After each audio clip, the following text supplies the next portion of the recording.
Welcome to High Level Barber Talk, the number one talk show that empowers creatives to thrive in life and business. Each discussion is tailored around hair education, business, and personal growth. Host Larissa Diamond interviews different hair professionals, experts, and thought leaders. High Level Barber Talk is the comprehensive platform that sparks momentum, ignites creativity, and influences massive impact. Today we have Rocky Young from Lafayette, Indiana. Mr. Young is the owner of Revival Barber and Beauty Academy and Rocco's Barbershop. Rocky works diligently to educate and license upcoming artists in the hair space. His accredited Barber and Beauty Academy offers hybrid courses for students to conveniently receive a barber education. Mr. Young has added value to the hair industry for 13 years as an innovator and leader. As the founder of Inspiring Youth Foundation, he has a passion for elevating upcoming generations. I learned so much from Rocky during this interview, and I'm excited for you to get the wisdom he shared. Let's welcome Mr. Rocky Young.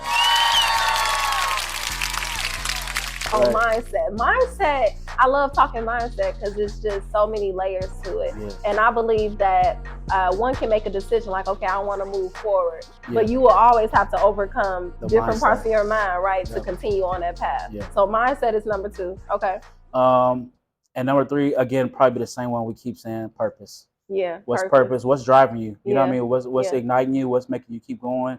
When you tired, when you Yeah. don't want to get up, Yeah. when you had a long day, what makes you say I can still do this, or tomorrow's still coming? You know what I mean? So that's it. That's the I basics. love that. So Yeah. we run it back real quick, y'all, because I know y'all got y'all notebooks out and y'all taking notes. You know what I'm saying? Right. So he said top 3 qualities, right, for leaders would be structure.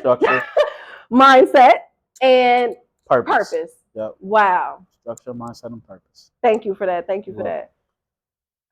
All right. What is your regimen for pouring back into yourself? Do you have any self-care routine? Right. So where I'm at right now, honestly, I kind of get to. It's almost like working out in the gym and you lifting up just the bar. Yeah. I do burnouts. Yeah. And once I get tired, I'll be like, okay, I need some mental health time. Yeah. You know what I mean? Yeah. And that's where we are right now. We're in a climate where mental health is acceptable from a standpoint. You're allowed to voice it. Yeah. You're allowed to go get help. You're allowed to take a vacation or a week off. So, but I'm still driven by my purpose. I love that, by the way. Yeah, like I do it's too. Becoming more, It's been becoming more acceptable. Yeah. So I still driven by my purpose, but a weekend off for me, a day off for me is good, to be honest. Like, I like it. Go hang out with my family. Just get that family time where I put my phone down. Yeah. I don't have to answer no texts, but it's tough because I am still trying to make sure I'm open for what I'm doing. You know what I mean? So, but it's tough. Yeah, it's having that balance. I realize that the balance is so important because if you don't have balance, you will have burnout. That is what I like to say. And I was telling Rocky right before the show this time last year, and some of you all that tune in, you already know this, but I took a whole month off of May because of not making that time of self-care, right? And just having that burnout. So for me, I definitely work out. Okay. Working out too, that ties into the mental state as well that we talked about. Definitely. It really helps you grow your mindset for sure. And then I do a lot of walking. I do a lot of in nature, and that is my quiet time for self-reflection for sure. Yeah. I guess I do that too. Yeah. You get outside, Rocky? I Do you go get hiking? outside, go on a nice little walk. I have my hike. Okay. I ain't hiking. I went flat surfaces. But ride bikes. Mountains, cycling. Bike ride and stuff like that. So yeah, definitely just kind of letting go, letting your mind be free from all information and the constant. You know what I mean? Sometimes I'll be such in my routine, and I'll close out of an app and open it back up without thinking I was opening it, and that's when I know, okay, I'm in my routine. I need to break the cycle right now. You know what I mean? So did you know a young kid told me this last week in the shop? You could, your screen time that's on the iPhone, that track your screen time. You can set time frames for the different apps, and it will literally just close for you. Nice. I said, yo, this is what I mean about always learning behind the chair. He was like, yeah, Miss Diamond, let me show you. And he did it real quick. He younger? You go, He was like 12, and he showed me how to do it. I was like, he was like, yeah, because oh my gosh, this new generation, we're in a knowledge era. They want to know what's going on. They want, because he was like, yeah, I have to, I see that social media was getting a lot of my time, so I had to put myself on a time frame. And that's dope. And he is 12 years old, right? That's dope. So you go into your settings and you can set it for, okay, I'm gonna do 30 minutes on Tuesday, and then it'll close out. You can't reopen it, but it'll lock you out for like 10 minutes. That's dope. So that's what. So I said, yeah, I need to do that, right? Right. I'm really good with I had to learn that too, because like we just mentioned the algorithm and just getting caught up in the cycle. I had to learn how to balance that out. As far as giving too much time, it's easy to just get into the scrolling. And you 20, 30, 45 minutes. So I usually get on social media with an intention now. Okay, what am I on here doing? With intention. But at the same time, and I can't remember the name of the book that I read, but sometimes you need it. So sometimes I need to get on there and get it out. I need to kind of be like, okay, I need some free time on social media because it's fighting me in the background. You know what I mean? What's going on Facebook? What's going on IG? What's popping on TikTok? You know what I mean? So sometimes maybe I need 10 minutes. And maybe I just get it out and now I'm done for the day. So I feed it. Sometimes I feed it. That balance. I feed it. Love it, love it, love it. All right. This is one good one. Name one concept you will... Okay. Name one concept that you wish you would have known earlier in your barber career. Earlier in my barber career, what I see a lot of students struggle with right now, and what I did struggle with before, is probably over perfection. To be honest, like I was a perfectionist, and I had to get out the cycle to just know that it's just hair. It's hair, but is real personal to a lot of people. Everybody thinks about it differently. So I had to learn, how does this client I got in chair right now really feel about the hair? What does it mean to them? You know, because you get some people that they hair might be dense, so they might not have a lot of hair, but to them, the hair that they do have is super personal. Like, so get it correct when you do it. You know what I mean? Like, and so you might be thinking like, what do you want me to do with this? Because I'm used to having people with full hair, and I gotta like give them a deep taper and a bald taper. But this client just wants you to give them a good shampoo, trim their hair, and treat them like you treat everybody else. You see what I'm saying? So early on, knowing that perfection isn't everything, is actually catering to the client needs. Would you say that? Yep. Got that. Because I see a lot of students like they want to go, and they want to give them the Instagram haircut. That line and on beam with the but this client don't need that. Like, they don't need that to be. They don't need that to be happy, and they might get that and be upset because it was over. It was too much. It was like, whoa. You know what I mean? So it's a good point. That is so true. Okay, I love that. Who are the individuals, public figures that have inspired you along the way? How have you used their knowledge along your own journey?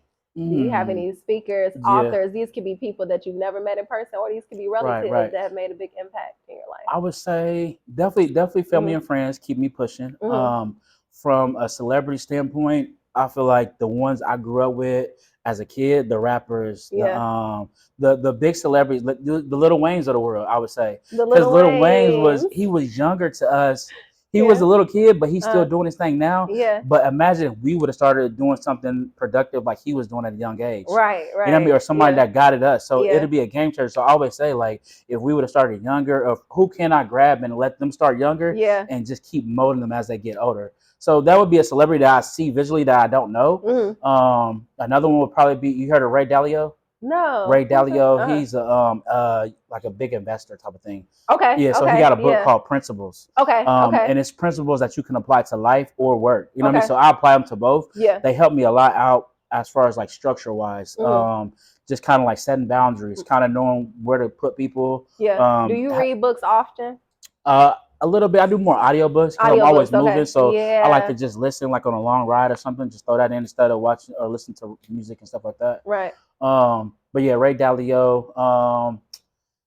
I guess my past instructors. That's big. That's big. So the person that owned the school that I went to at Indy that I got my instructor license from, Jacqueline Fuqua. Okay. So she the owner. She was one of the head instructors. She owns it, and she's an instructor. Okay. So she kind of like, I would say, kind of like a mentor, a behind the scenes mentor. I might call her, got questions. You know what I mean? I can go see her if I want to shoot out there. She come in town, come see me. So that's awesome. Yeah. I think that man, the role that coaches, instructors play in our lives is so essential, and it's important. And I love when people take their role seriously. Yeah, because I mean, the instructors I had in barber college, I'm still like connected to them as well. Yeah. And they definitely have been important mentors in my life. So I love that. A big part for me is sometimes I gotta let a student know that they are in that role and they don't know it. Like, hey, you are a mentor, you are a coach. People look up to you. You giving them information, but you want to make sure you're giving the right information. You're doing it the right way, making sure you know what I mean. Making sure you kind of know that people watching you now because they like, oh, I want to walk like that. Yeah. But they don't like. Sometimes you not realize that you walking right and you swaying a little bit. So just you know what I mean. It's not for everybody, but sometimes you just in a row and you can't change that. You can't change that. Y'all, this is Mr. Rocky Young. Like, this is straight leadership right here, because what he is telling you is that the real key of leadership is actually bringing up future leaders, right? And sometimes, like when we're in our journey and developing, we need those people that are where you are, right? To pour into us and see our blind spots and say, well, you are a leader, you are a coach. Sometimes you need that validation. Yeah, you do. Yeah. You do. Yeah. Cool stuff, Mr. Rocky. What do you believe are the obstacles or fears that are holding most people back from discovering their path and making an impact in the industry? And this can be even any industry as well, too, right? Just moving forward in business. The biggest fear. The biggest thing would probably be trying to find a perfect time. Like trying to be like, oh, I'm gonna wait till next year because then I get this little extra money and I'll be able to buy this and that. It's never gonna be the right time. You know what I mean? That's what I learned. It's never. So I opened my shop up a month after I got out of school. My first shop. I was looking at different shops. I was trying to find different locations. And I mean, like to go work it. I just wanted to go work in the shop and be a barber. I had a clientele a little bit. But I wasn't gravitating to a shop where they was like, okay, yeah, come work with us. We want to be with you. We want to help you grow. I couldn't find that. So I was just like, you know what? I'm going to just do it myself. And I tell my students all the time, they'd be like, Rob, what kind of cuts was you doing when you first started? The same kind of cuts y'all doing right now in school. Like, but I just had to go. I couldn't wait. You know what I mean? So, it's never gonna be the right time. You just gotta put your foot down. Don't wait till next year. Don't wait till your birthday. Don't wait till the end of the month. You know what I mean? Like, do it now. New Year's resolution. Yeah, don't make. You know what I mean? Like, do it now. Yeah. So one of my business coaches, y'all, I was at a conference in Atlanta like about 2 weeks ago, and she was on stage talking about healthy sense of urgency. And when you just said that, it made me think, because sometimes we believe we have all this time in the world. This is not telling you all to have the mindset like, oh, Lord, something's going to happen to me today. I ain't saying that, right? We want to have the spirit of optimism. Right. But it's more like, okay, like Rocky mentioned, right? Knowing like, okay, this is what I want to do. This is what I'm being pulled to do. And it's never going to be the perfect time. Right. And I think that we got to be comfortable with doing it imperfect, because doing something is like the best way to get the experience and training. I feel like when you're doing it, when you actually got your hands in it. Yeah. The first part of it will be writing it down, though. So writing it down. When we say just do it now, and if you haven't wrote it down yet, then that's your first step. That's your first step. Yeah. And I mean, like, doodle it. Like, you ain't even got to make straight lines. You can put one thing in the corner, this corner, that corner. You can like map it out, like literally map it out. So that's what I would say. I love that, because it also makes it more digestible. Because when you think about everything that you want to do, sometimes, and I read this somewhere, it's good when your vision and dreams scare you, because that's when you know like how big you gotta be scared. You gotta be scared. But I think when sometimes we think about it scares some people so much that they actually never move. And they shut down a little bit. And they shut down. So doing something like that one step forward as far as just writing it down. Small little increments here and there. Yeah, it depends on where you are for sure. All right. Can an industry be overly saturated? And if so, that overly saturated, have you seen on social media? And you mostly see it with service-based businesses, right? Nail techs, esthetician. I've seen memes about barbering and becoming a cosmetologist is oversaturated.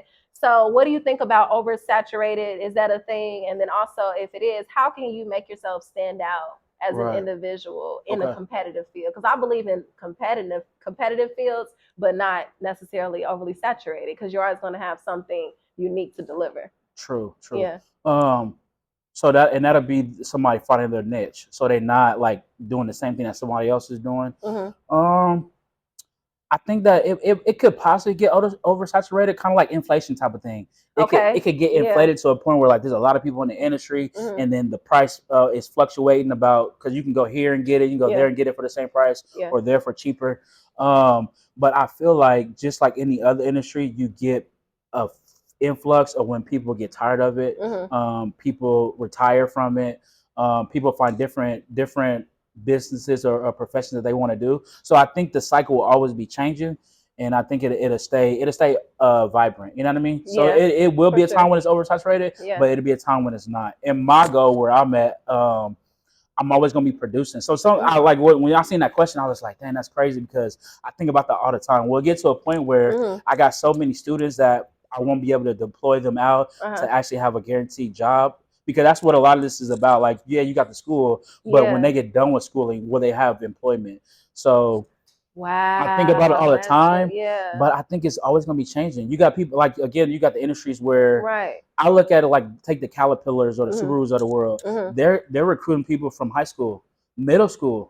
They got people. They got kids from middle school like right out the taking gate tours at their spots and stuff like that. So what's the difference between us? And they deployed. They got 4,000, 6,000 workers all the time coming in and out. So I think it'll always be growing. I think we'll always have the opportunity to grab somebody younger or older to kind of see the vision. But again, what's their purpose? Do they want to open up a shop? Do they want to be a barber?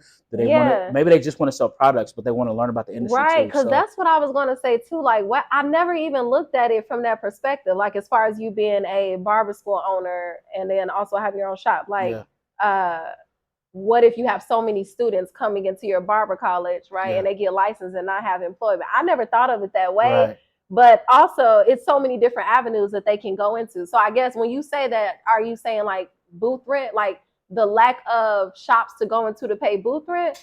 Or just like a job in general. Just a job in general. Because I love how you mentioned getting into product sales. Now they have it. I think you do need your instructor license, but you can come on to the companies like Andy's and Wall and do sell their products as an ambassador and do platform work. That's a salary income. Because I looked into and that's part of the industry. That's part of the industry. And then you have salon suites. I want to talk quick about that because some people, and that goes into when you got licensed, you knew like, okay, I'm going to go ahead and open up my shop because you were being I didn't at first. But I feel like I got kind of like pushed in that direction. And what I mean by that, like I wanted to go to the shop so I could learn it. I didn't know nothing about, I was in school. I didn't know like what was the structure. So when I got out of school, and I went to Cosmo first. So Cosmo was different. Are you a licensed cosmetologist? Yes, I am. Yeah. So then I went to barbering. Then you went to barber school. Yeah. Wow. So it was different. It was, awesome. And I mean, like going by appointments, kind of having that structure. When I first started, I had this business card. The backside of it had your name on there and what kind of haircut I did last time on you. You know what I mean? And when your next service was. So my mindset was different, and it wasn't the barbershop mindset. That's not what people walk in. They sit down and wait. You give them a haircut. And you say, I want to taper, I want to fade, I want to high and tight. You know what I mean? Like it was just the same thing. So I knew from that, like I could apply something different to what I was doing. So I like that. And I was going to, right before you got into that, because I was going to say, some people, they get out of barber school and they want to get into these salon suites. And I was just comparing that to along the way you found that, okay, I'm going to do a shop. And I'm realizing that's becoming a big thing because they don't feel like they fit into a shop environment. How do you feel about that going into, how do you feel about salon suites? Do you feel like if someone is being pulled that they're not fitting into the traditional setting? This is a new barber that just got licensed and they don't feel like they fit into a traditional setting of a barbershop. Do you think that going into a actual building like you did or getting into a salon suite, what do you think about that? I run into that a lot where students want to do that. I don't think it's a bad idea, but I think you got to make sure you know the business structure. You got to know the industry that you in, because what's going to happen, what could potentially happen, you could get into the suite, and I'm saying like fresh out of school, you in a suite, you got a good clientele base, but you don't know the influx of the clientele base yet. You don't know when school is out, you don't know when college is out, when new people coming in. You don't know that you don't have nobody to bounce your clients with. You only one person. You know what I mean? That is true. My shops that I set up and the way I kind of do it is to be like a client comes in and it's everybody's client to a certain extent. I'm watching to see how my other barbers cut your hair. Yeah. So when you do potentially have to get in my chair because my barber is on vacation, how do you want me to cut it? The way he cut it last time, or do you want something different? Right. But if you're in a salon suite by yourself, you can't bounce ideas. You can't influx your clients. You're because completely in control of your marketing and branding. I mean, everything. It's all on you. Yeah, it's on you. Yeah, but when you on vacation, that client going to a whole new barber, and you give them that barber opportunity to grab that client. So you might be losing stuff on that side of it. And it's just not for everybody to a certain extent. I mean, again, you need to know the business structure. Definitely. Yeah, that's you know what I mean? Like taxes, life insurance, 401ks. Do y'all hear this? Do y'all hear this? This is stuff that I feel like needs to be implemented more, not only in like regular school, like more in barber college as well. Yeah. And the fact that you are a barber school owner and you're talking about these different things. Yeah. Because when I was in school, I did not hear much about structure, right? It's like, okay, I feel like it's more like get you in and get you out. So seeing more people stepping up, right, and just talking about these different things, that's good. Because it's one thing to like get out. You can be chopping like 100 heads, making like all this money, right? And like your taxes not right. You getting the money in, but you're not seeing you're not able to scale. Right. Because you don't have that structure. Yeah. And I had to learn that too. But the one thing I will say is, it's not going to happen overnight. So it's still just stepping stones that you putting down. That's just going to accumulate to something else, and you get on the right path. Let's see. All right. So what do you have in the works, Mr. Rocky, for the next that you want to share with our audience that you have that's in the next 6 months to a year that's going on? The next 6 months to a year, my goal right now is still just to kind of develop the barbers that I got in my program right now. Yeah. Help them kind of really just find themselves or find their niche, what they really want to do in the industry. And then my biggest goal, I think my biggest goal right now in the next year will probably be to get on the actual Indiana State Board. I want to get there. I want to be able to visualize what's going on. I want to see how it's running.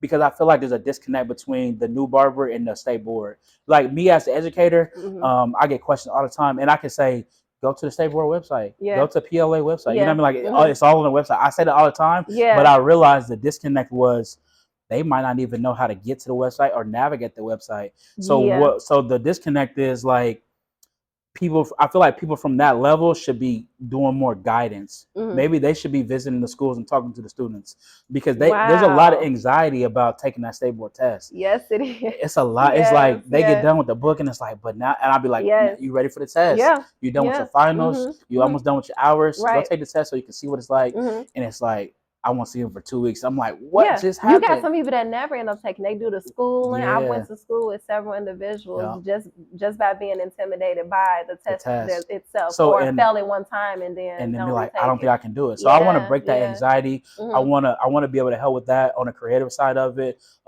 because it's a test. But I don't think it should be hard to the point you don't want to go. You know what I mean? Like it's easier now. You can do it online. A lot of my students do it at Ivy Tech. So that barrier has been broken, where you don't have to travel to the state capital to go do it.